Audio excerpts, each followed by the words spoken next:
माननीय सदस्य श्री प्रशांत पडोले जी। अध्यक्ष महोदय, ये मेरा सौभाग्य है कि मैं त्रिभुवन सहकारी यूनिवर्सिटी बिल 2025 पे आपने बोलने का अवसर दिया, क्योंकि मेरे पिताजी स्वर्गीय यादवराव जी पडोले ने पूरा जीवन सहकार क्षेत्रों को समर्पित किया है। मैं विदर्भ से आता हूं, जिसे सहकारिता का गढ़ कहा जाता है। आज से 50 वर्ष पूर्व मेरे पिताजी ने जब देखा कि धान उत्पादन भंडारा गोंदिया जिले के किसानों के पास कोई वैकल्पिक आमदनी का कोई जरिया नहीं है, तब उन्होंने दूध उत्पादन के माध्यम से सहकारिता आंदोलन की शुरुआत की। उन्होंने गरीब किसानों को सशक्त बनाया और सहकारिता के माध्यम से आर्थिक निर्भरता का मार्ग प्रशस्त किया। मुझे गर्व है कि मैं एक ऐसे परिवार से आता हूं जिसने सहकारिता को केवल एक आर्थिक मॉडल नहीं बल्कि एक सामाजिक आंदोलन के रूप में देखा है। लेकिन आज भंडारा गोंदिया दूध संघ बहुत ही खतरे में है, संकट में है। मैं सरकार से विनती करता हूं कि उनको वित्तीय सहायता दी जाए। यह आंदोलन अभाव और संघर्ष की पृष्ठभूमि में जन्मा है, जिसे वे लोग नहीं समझ सकते जो एसी के कमरे में बैठकर भव्य योजनाएं बनाते हैं। मेरे राज्य में सहकार कृषि समितियों के माध्यम से धान खरीदी होती है। सरकार ने लंबे समय से धान गोदाम के भाड़ों का भुगतान नहीं किया है। धान फसल निकलने के 6-7 महीने के बाद समर्थन मूल्य पर धान खरीदी की शुरुआत की जाती है।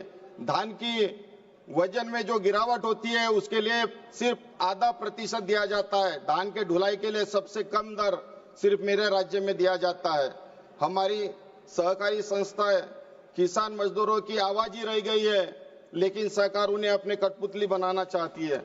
सहकारिता का मतलब मिलकर काम करना है, किसी समान लक्ष्य के लिए कई लोगों और संस्थाओं का साथ देना है। देश भर में लगभग 5 लाख सहकारी समितियां सक्रिय है, जिनमें करोड़ों लोगों को रोजगार मिल रहा है। ये समितियां समाज जीवन के अनेक क्षेत्रों में काम कर रही है, लेकिन कृषि, उर्वरक, दूध उत्पादन और बैंकिंग क्षेत्रों में इसकी भागीदारी सर्वाधिक है। लेकिन देश में सहकारी आंदोलन में जब भी राजनीति की दखल हुई है, आंदोलन को नुकसान पहुंचाया है।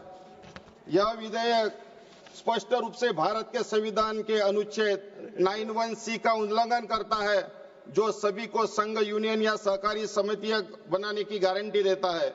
अनुच्छेद 19 इस सहकारी समिति की स्वायत्ता को भी संरक्षित करता है।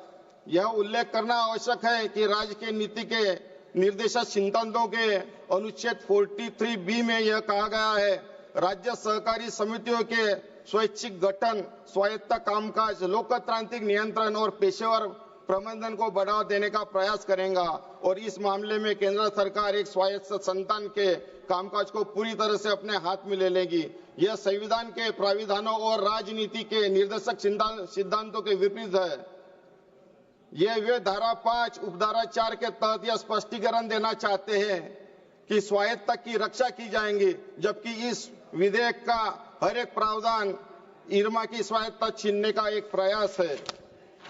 यह विधेयक सरकारी आंदोलन को कमजोर कर केंद्र के नियंत्रण में लेने की कोशिश है। महाराष्ट्र, गुजरात, केरल, कर्नाटक जैसे राज्यों में सफल सहकारी मॉडल है, फिर उन्हें केंद्र में नियंत्रण में लाने की क्या जरूरत है। असली मंशा सहकारिता के नाम पे कारपोरेट्स और पूंजीपतियों को लाभ पहुंचाने की है। अगर सरकार वास्तव में सहकारी आंदोलन को मजबूत करना चाहती है तो सहकारी समितियों की चिंताओं को समझकर समाधान निकाले। पहले 3 काले कृषि कानून लाए गए, अब सहकारी आंदोलन को अपने फायदों के लिए इस्तेमाल किया जा रहा है।